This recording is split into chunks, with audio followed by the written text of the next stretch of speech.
Hello everyone, welcome to bright IQ। तो आज हम लोग पढ़ने वाले हैं JSSC CGL के अंडर प्रैक्टिस सेट पेपर 9 को। इसमें आपके बहुत सारे इंपॉर्टेंट क्वेश्चन है जो आपके कवर अप किए गए हैं। कुछ क्वेश्चन आपके प्रीवियस ईयर से हैं, वहीं कुछ क्वेश्चन आपके लेटेस्ट सिलेबस से कवर अप किए गए हैं। ये सारा क्वेश्चन आपका बहुत ज़्यादा इंपॉर्टेंट है, तो प्लीज़ वीडियो को बिल्कुल भी स्किप मत कीजिएगा, एंड तक जरूर देखिएगा। तो चलिए झारखंड के सामान्य ज्ञान से हम लोग स्टार्ट करते हैं। फर्स्ट क्वेश्चन जो है आपका कि PM केयर्स फंड के 89 मंडल में झारखंड के कितने सदस्य थे। तो जी हाँ, अगर हम लोग बात करते हैं PM केयर फंड के 89 मंडल की, तो इसमें टोटल झारखंड के 3 सदस्य थे, जिसमें आपका कड़िया मुंडा, वही रतन टाटा और आपका हो गया KT थॉमस। ये तीनों व्यक्ति इसमें शामिल थे। वही नेक्स्ट क्वेश्चन है आपके पास कि बिरसा मुंडा की जयंती पर उलीहातू खूंटी पहुंचने वाली भारत की प्रथम राष्ट्रपति कौन थी। तो जी हाँ, वो थी आपकी द्रौपदी मुर्मू। ठीक है, भगवान बिरसा मुंडा की जन्म स्थलीय पर पहुंचने वाली प्रथम राष्ट्रपति जो है वो आपकी द्रौपदी मुर्मू हैं। इन्होंने उनके वंशजों से मुलाकात किया तथा उन्हें इस दौरान सम्मानित भी किया। वही नेक्स्ट क्वेश्चन है आपके पास कि स्वच्छता सर्वेक्षण 2022 में झारखंड को कौन सा स्थान प्राप्त हुआ। तो चलिए अगर हम लोग बात करते हैं स्वच्छता सर्वेक्षण 2022 में झारखंड के स्थान की, तो ये इसका दूसरा स्थान था, याद रखिएगा ना।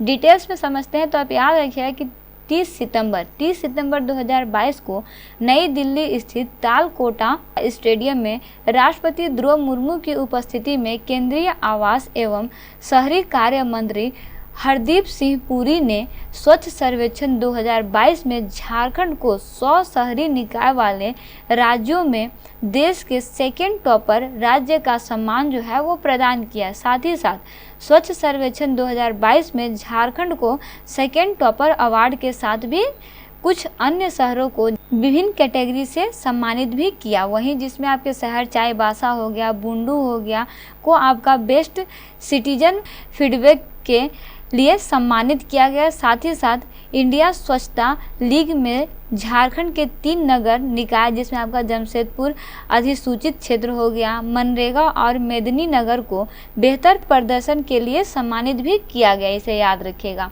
वही नेक्स्ट क्वेश्चन है आपके पास कि राजमहल की पहाड़ियाँ किस जिले में स्थित है। तो अगर हम लोग बात करते हैं राजमहल की पहाड़ियाँ की, तो राजमहल की पहाड़ियाँ जो है वो आपका साहेबगंज जिले से दुमका जिले तक 150 से 300 मीटर की औसत ऊंचाई के साथ फैली हुई है। जिसका आपका स्टार्टर कहाँ से है, साहेबगंज से है, एंड कहाँ पे है, तो वह है आपका दुमका में। वही नेक्स्ट क्वेश्चन है आपके पास कि झारखंड का कौन सा जिला छत्तीसगढ़ को स्पर्श करता है। तो देखिए झारखंड के कुछ जिले हैं जो आपके छत्तीसगढ़ को स्पर्श करते हैं, जिसमें से आपका फर्स्ट नंबर पे लातेहार, गढ़वा, गुमला और सिमडेगा जो आपका छत्तीसगढ़ राज्य को स्पर्श करता है। तो आपका इसमें क्या दिया हुआ है, लातेहार दिया, तो लातेहार इसका करेक्ट आंसर हो जाएगा। नेक्स्ट क्वेश्चन है आपके पास कि झारखंड की कौन एकमात्र नदी जो बरसाती नहीं है। तो जी हाँ, वो आपका है सोन नदी। सोन नदी जो है वो आपका बरसाती नहीं है। बाकी आपके जितने भी नदी हैं वो सारे आपके बरसाती नदी हैं, जो अक्सर आपके गर्मियों में सूख जाया करते हैं ना। वही नेक्स्ट क्वेश्चन है आपके पास कि झारखंड में सर्वाधिक वर्षा किस मानसून के कारण होती है। तो जी हाँ, अगर हम लोग बात करते हैं झारखंड में सर्वाधिक वर्षा की, तो वो है आपका बंगाल की खाड़ी के कारण जो है वो सर्वाधिक वर्षा होती है। वही नेक्स्ट क्वेश्चन है आपके पास कि झारखंड में इनमें से किस खनिज का उत्पादन नहीं होता है। तो देखिए झारखंड में आपका पेट्रोलियम का उत्पादन जो है वो नहीं होता है। वही नेक्स्ट क्वेश्चन है आपके पास कि झारखंड सरकार की आधिकारिक वेबसाइट के मुताबिक सिंहभूम के किस क्षेत्र में हेमेटाइट का अधिकतम भंडार है। तो जी हाँ, हेमेटाइट के अधिकतम भंडार जो है वो आपका चिरिया में है। कहाँ है, चिरिया में है ना, इसे याद रखिएगा। वहीं अगर हम लोग इसमें देखते हैं तो यह आपका चिरिया जो है आपका पश्चिम सिंहभूम जिले में स्थित है, इसे भी याद रखिएगा। वही नेक्स्ट क्वेश्चन है आपके पास कि रोड्डा आर्मस केस में दुमका के किस व्यक्ति को अभियुक्त किया गया। तो जी हाँ, इस केस में आपका दुमका के प्रभुदयाल मारवाड़ी और आपका वैद्यनाथ विश्वास दोनों को जो है वो आपका अभियुक्त किया गया। इसे आप याद रखिएगा ना, ये आपका बहुत इंपॉर्टेंट क्वेश्चन है। देखिए अगर हम लोग बात करते हैं रोड्डा आर्मर्स केस की, तो आपका रोड्डा आर्मर्स केस जो है वो आपका कलकत्ता के रोड्डा एंड कंपनी की दुकान से माउजर पिस्तौलों की चोरी से संबंधित मुकदमा था ना, इसे आप याद रखिएगा। जिसे इन दोनों व्यक्ति जो आपके दुमका के रहने वाले थे, आपके प्रभुदयाल मारवाड़ी और वैद्यनाथ विश्वास की अभियुक्ति में बनाया गया था ना। वहीं आगे बढ़ते हैं और देखते हैं इसका नेक्स्ट क्वेश्चन जो है आपका कि सिंहभूम ट्रस्ट जोन नामक विख्यात 167 किलोमीटर के आकार के महत्वपूर्ण खनिजों का भंडार गृह निम्न में से किसका पारगमन करता है। तो आप इसमें याद रखिएगा कि सिंहभूम ट्रस्ट जोन नामक विख्यात 167 किलोमीटर के आकार के महत्वपूर्ण खनिजों का भंडार गृह आपका पूर्वी सिंहभूम हो गया, सरायकेला खरसावां, वहीं पश्चिमी सिंहभूम, इन सारे से जो है वो आपका पारगमन करता है। दैट मीन्स उपर्युक्त सभी जो है इसका करेक्ट आंसर हो जाएगा। वही नेक्स्ट क्वेश्चन है आपके पास कि निम्न में से किसने स्वयं को राजा घोषित किया और ब्रिटिश सरकार जमींदार को कर नहीं देने का आह्वान किया, साथ ही लोगों पर लगान तय किए, उन्हें रसीद दिए तथा लगान की वसूली करना शुरू कर दिया। तो जी हाँ, वो थे आपके भागीरथ मांझी। कौन थे? वो थे आपके भागीरथ मांझी। इसे आप याद रखिएगा ना। अगर हम लोग बात करते हैं तो ये आपका 1874 की बात है कि 1874 के खारवाड़ आंदोलन के नायक और आदिवासियों में बाबा के नाम से प्रसिद्ध भागीरथ मांझी ने स्वयं को राजा घोषित किया। साथ ही साथ उन्होंने ब्रिटिश सरकार तथा जमींदारों को कर नहीं देने का आह्वान किया। उन्होंने स्वयं लगान तय किया और उन्हें रसीद देने तथा लगान की वसूली भी की। वही नेक्स्ट क्वेश्चन है आपके पास कि 1908 के छोटा नागपुर काश्तकारी अधिनियम के संबंध में निम्न में से कौन सा कथन सत्य है। तो जी हाँ, अगर हम लोग बात करते हैं सत्य कथन की तो आ जाइए ऑप्शन नंबर डी में। इसमें क्या है कि इसके द्वारा खूटकटी अधिकारी को पुनः स्थापित किया गया। हाँ जी, बिल्कुल किया गया। वहीं बैठ बेगारी पर प्रतिबंध लगाया गया। जी बिल्कुल लगाया गया। लगान पर दरों की कमी की गई। बिल्कुल की गई। दैट मीन्स उपर्युक्त सभी कथन जो है इसका सही है ना। वहीं चलिए आगे बढ़ते हैं और देखते हैं इसका नेक्स्ट क्वेश्चन जो है आपका कि नौलखा मंदिर कहाँ स्थित है। तो जी हाँ, नौलखा मंदिर जो है वो आपका देवघर में स्थित है। देखिए, देवघर स्थित नौलखा मंदिर जिसे युगल मंदिर के नाम से भी जाना जाता है। किस मंदिर के नाम से जाना जाता है? युगल मंदिर के नाम से जाना जाता है।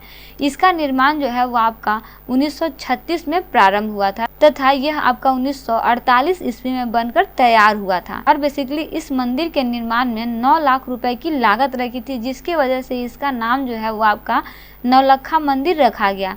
कहा जाता है कि इस राशि को चारुशिला देवी द्वारा दान स्वरूप प्रदान की गई थी। इस मंदिर की बनावट जो है वो आपका वेलूर रामकृष्ण मंदिर के समान किया गया है। साथ ही साथ इसका निर्माण जो है वो आपका तपस्वी बालानंद ब्रह्मचारी के अनुयायी ने कराया था। वही नेक्स्ट क्वेश्चन है आपके पास कि महामाया मंदिर किस जिले में स्थित है। हम लोग बहुत बार पढ़े हैं। तो जी हाँ, महामाया मंदिर जो है वो आपका गुमला जिले के हापामुनि स्थित महामाया मंदिर के निर्माण जो है वो आपका नागवंश के शासक गजघंट राय द्वारा 908 ईस्वी में कराया गया था। साथ ही साथ इस मंदिर में मां काली की प्रतिमा जो है वो स्थापित है। इस मंदिर के प्रथम पुरोहित जो है वो आपके मराठा ब्राह्मण द्विज हरिनाथ थे और इस मंदिर में सियानाथ देव द्वारा विष्णु की प्रतिमा को भी स्थापित किया गया है।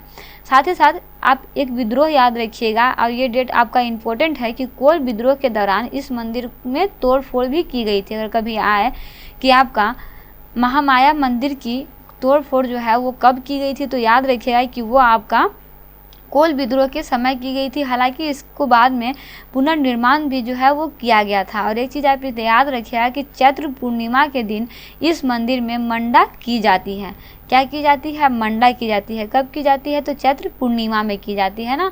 वही नेक्स्ट क्वेश्चन है आपके पास कि झारखंड का कौन सा क्षेत्र देवघर क्रांतिकारी दल की कार्यवाही का केंद्र था। तो जी हाँ, अगर हम लोग इसमें देखते हैं तो आप इसमें याद रखिएगा कि झारखंड में क्रांतिकारी गतिविधियों का मुख्य केंद्र जो था वो आपका संथाल परगना था। कौन था? संथाल परगना ना।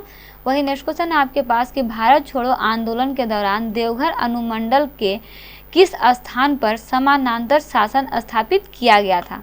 तो देखिए, इसमें अगर हम लोग बात करते हैं समानांतर शासन की तो याद रखिएगा कि भारत छोड़ो आंदोलन के दौरान देवघर अनुमंडल के सरवन नामक स्थान पर समानांतर शासक जो है वो स्थापित किया गया था। कहाँ पे? सरवन में ना, याद रखिएगा। वही नेक्स्ट क्वेश्चन है आपके पास कि झारखंड में खादी आंदोलन का अग्रदूत किसे माना जाता है। तो देखिए, अगर हम लोग बात करते हैं खादी आंदोलन की, तो आप इसमें याद रखिए कि झारखंड में असहयोग आंदोलन के समय ही चरखा आंदोलन जो है वो आपका चलाया गया था।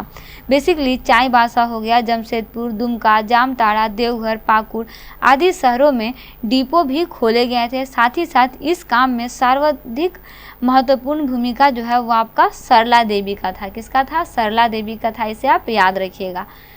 वहीं आगे बढ़ते हैं और देखते हैं इसका नेक्स्ट क्वेश्चन जो है आपका कि 1857 के विद्रोह के दौरान झारखंड में भाग लेने वाले किस अंग्रेज अधिकारी को विक्टोरिया क्रॉस से सम्मानित किया गया था? तो याद रखिएगा कि वो थे आपके ले डॉन्ड और सार्जेंट डाइनन को विक्टोरिया क्रॉस से सम्मानित किया गया था ना। दैट मीन्स उपयुक्त दोनों कथन जो है आपका सही हो जाएगा ना। वही नेक्स्ट क्वेश्चन है आपके पास कि निम्न में से कौन सा कथन असत्य है? सत्य कथन नहीं, असत्य कथन की बात हो रही है, ठीक है। तो इसमें आप याद रखिएगा कि असत्य कथन की अगर हम लोग बात करते हैं तो देखिए ऑप्शन नंबर 3 में है कि 1929 में झरिया में हुए अखिल भारतीय ट्रस्ट यूनियन कांग्रेस के अधिवेशन जो है वो आपका मोतीलाल नेहरू के अध्यक्ष चुने गए थे। तो जी नहीं, उसमें आपका मोतीलाल नेहरू जो है वो अध्यक्ष नहीं चुने गए थे, बल्कि इसमें आपका जवाहरलाल नेहरू जो है वो अध्यक्ष चुने गए थे। इसलिए आपका ये जो है गलत हो जाएगा ना। ऑप्शन के अनुसार ये आपका असत्य कथन हो जाएगा। ऑप्शन सी जो है इसका करेक्ट आंसर हो जाएगा। वही नेक्स्ट क्वेश्चन है आपके पास, निम्न में से कौन सी पुस्तक नीलोत्पल मृणाल की नहीं है? तो जी हाँ, अगर हम लोग यहाँ पे देखते हैं तो वह है आपका कोल रूल बुक जो है वो आपका लोको बोदरा की पुस्तक है। किसकी है? लोको बोदरा की पुस्तक है ना। तो इस तरह से बेसिकली हम लोग झारखंड के सामान्य ज्ञान से पार्ट 1 को कंप्लीट कर चुके हैं। ये आपका प्रैक्टिस सेट पेपर 9 से कवर अप किया गया है। एक सेट पेपर मात्र इसमें बचे हुए हैं। इसके बाद आपका total set paper 10 set paper हम लोग इसमें स्टडी कर चुके होंगे। इसमें जो आपका रीजनिंग और मैथ्स के क्वेश्चन बचे हुए हैं उसे भी हम लोग बहुत जल्दी स्टार्ट करने वाले हैं। तो वीडियो के साथ बने रहिए, सारे क्वेश्चन को अच्छे से स्टडी कीजिए। तो जितना हो सके उतना अपने फ्रेंड सर्कल, अपने रिलेटिव जो इस एग्जाम को क्रैक करना चाहते हैं, जो इसका तैयारी कर रहे हैं, उन सभी के साथ इस वीडियो को जरूर शेयर कीजिएगा। तो मिलते हैं नेक्स्ट वीडियो में एक इंपॉर्टेंट पार्ट, एक इंपॉर्टेंट टॉपिक के साथ। Thanks for watching, like and subscribe bright IQ।